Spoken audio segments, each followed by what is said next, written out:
ಒಂದು ಕ್ಷಣ ನಿಂತು ಯೋಚನೆ ಮಾಡಿ. ಸ್ಕೂಲ್ ಮತ್ತೆ ಕಾಲೇಜಲ್ಲಿ ನಾವು ನಿಜವಾಗಿಯೂ ಕಲ್ತಿದ್ದೇನು?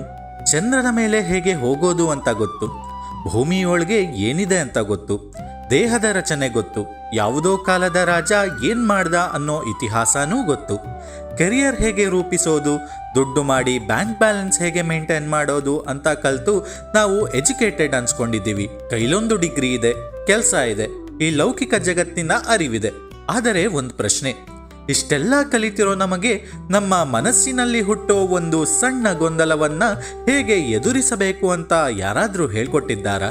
ನಮ್ಮ ಕಣ್ಣೆದುರೇ ಒಂದು ಸಂಬಂಧ ಮುರಿದು ಬಿದ್ದಾಗ, ಅತಿ ದೊಡ್ಡ ಆರ್ಥಿಕ ನಷ್ಟ ಅನುಭವಿಸಿದಾಗ, ಅಥವಾ ಪ್ರೀತಿಪಾತ್ರರನ್ನು ಕಳೆದುಕೊಂಡಾಗ ನಮ್ಮ ಡಿಗ್ರಿಗಳು ನಮ್ಮನ್ನ ಕಾಪಾಡ್ತಾ? ಸೋಲು, ಸಂಬಂಧಗಳ ಏರುಪೇರು, ಕೋಪ, ಮೋಸ, ಬ್ರೇಕಪ್, ಆಂಗ್ಸೈಟಿ, ಡಿಪ್ರೆಷನ್ ಇಂತಹ ಜೀವನದ ಕಠಿಣ ಸವಾಲುಗಳಿಗೆ ಈ ಮೆಟೀರಿಯಲಿಸ್ಟಿಕ್ ಎಜುಕೇಶನ್ ಸಿಸ್ಟಮ್ ಹತ್ರ ಉತ್ತರ ಇತ್ತಾ? ಇದೆಲ್ಲ ಬಿಡಿ, ನಾನ್ಯಾರು, ನಾನ್ಯಾಕೆ ಹುಟ್ಟಿದ್ದೀನಿ, ಸಾವು ಅಂದ್ರೇನು, ಈ ಜೀವನದ ಅಂತಿಮ ಉದ್ದೇಶ ಏನು ಅನ್ನೋ ಈ ಮೂಲಭೂತ ಪ್ರಶ್ನೆಗಳಿಗೆ ನಮಗೆ ಎಲ್ಲೂ ಉತ್ತರ ಇದರಲ್ಲಿ ಸಿಗೋದೇ ಇಲ್ಲ. ನಾವು ಕೇಳೋ ಎಲ್ಲ ಪ್ರಶ್ನೆಗಳಿಗೂ ಉತ್ತರ ಎಲ್ಲಿದೆ ಅಂತ ಹುಡುಕ್ತಾ ಹೋದ್ರೆ ನಮಗೆ ದಾರಿದೀಪ ಆಗಿ ಕಾಣೋದು ಕೇವಲ ಒಂದೇ ಒಂದು ಗ್ರಂಥ. ಅದೇ ನಮ್ಮ ಬದುಕಿನ ಕೈಪಿಡಿ, ಶ್ರೀಮದ್ ಭಗವದ್ಗೀತೆ.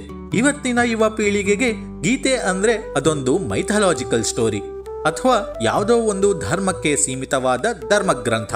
ನಿಜ ಹೇಳಬೇಕು ಅಂದ್ರೆ ಇದರ ಬಗ್ಗೆ ಅಸಡ್ಡೆ ತೋರಿಸೋ ಅದೆಷ್ಟೋ ಜನ ಅದರೊಳಗೆ ಏನಿದೆ ಅಂತ ಒಂದ್ಸಲನೂ ತೆಗೆದು ನೋಡಿರೋದೇ ಇಲ್ಲ. ಭಗವದ್ಗೀತೆ ಅನ್ನೋದು ದ ಅಲ್ಟಿಮೇಟ್ ಲೈಫ್ ಮ್ಯಾನ್ಯುಯಲ್. ನೀವು ನಾಸ್ತಿಕರಾಗಿರಿ, ಆಸ್ತಿಕರಾಗಿರಿ ಅಥವಾ ಕೇವಲ ಕುತೂಹಲ ಇರೋರಾಗಿರಿ, ನಿಮ್ಮ ಬದುಕನ್ನ ಸರಿಯಾದ ಹಾದಿಗೆ ತರೋ ತಾಕತ್ತು ಕೃಷ್ಣ ಮತ್ತು ಅರ್ಜುನನ ನಡುವೆ ನಡೆದ ಈ ಅದ್ಭುತ ಸಂವಾದಕ್ಕಿದೆ. ಮುಂದುವರಿಯುವ ಮುನ್ನ ಒಂದು ಸಣ್ಣ ವಿನಂತಿ.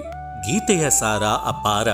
ಈ ಸರಣಿಯ ಮೂಲಕ ನಾನು ಭಗವದ್ಗೀತೆಯನ್ನು ಇಂದಿನ ತಲೆಮಾರಿನ ಸಮಸ್ಯೆಗಳಿಗೆ ಒಂದು ಲೈಫ್ ಮ್ಯಾನ್ಯಲ್ ಆಗಿ ಬಳಸುವ ಪ್ರಯತ್ನ ಮಾಡ್ತಾ ಇದ್ದೀನಿ.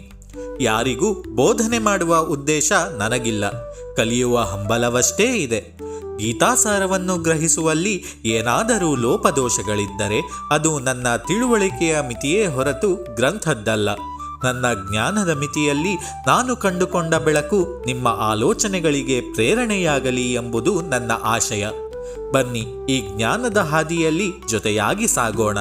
Decode the divine with Madhava Priya. Hare Krishna.